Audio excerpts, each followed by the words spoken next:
উত্তরে সীমান্তবর্তী জেলা পঞ্চগড়ে হিমেল বাতাস ও ঘন কুয়াশার প্রভাবে তীব্র শীত জেঁকে বসেছে। শীতের দাপটে স্বাভাবিক জনজীবন বিপর্যস্ত হয়ে পড়েছে। সবচেয়ে বেশি দুর্ভোগে পড়েছেন খেটে খাওয়া ও নিম্ন আয়ের মানুষজন।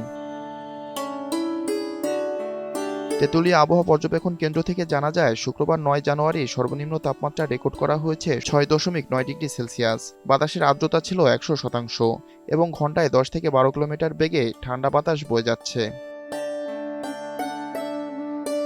এদিকে রাত গভীর হলেই ঘন কুয়াশায় ঢেকে যাচ্ছে জেলার সড়ক ও মহাসড়কগুলো। ভোর থেকে সকাল পর্যন্ত কুয়াশা এতটাই ঘন হয়ে ওঠে যে কয়েক হাত দূরের কিছুই দেখা যায় না। সরজমিনে দেখা যায়, হিমালয় থেকে বয়ে আসা হাড় কাঁপানো হিমেল হাওয়া শীতের তীব্রতা আরও বাড়িয়ে দিয়েছে। শীতের কারণে অনেকেই ঠান্ডাজনিত রোগে আক্রান্ত হচ্ছেন। বিশেষ করে শিশু ও বয়স্কদের মধ্যে জ্বর, সর্দি, কাশির প্রকোপ বাড়ছে। তেঁতুলিয়া আবহাওয়া পর্যবেক্ষণ কেন্দ্র থেকে আরও জানা যায়, আগামী কয়েকদিন এ ধরনের শীত পরিস্থিতি অব্যাহত থাকতে পারে। বিপ্লব শেখ, এনটিভি অনলাইন।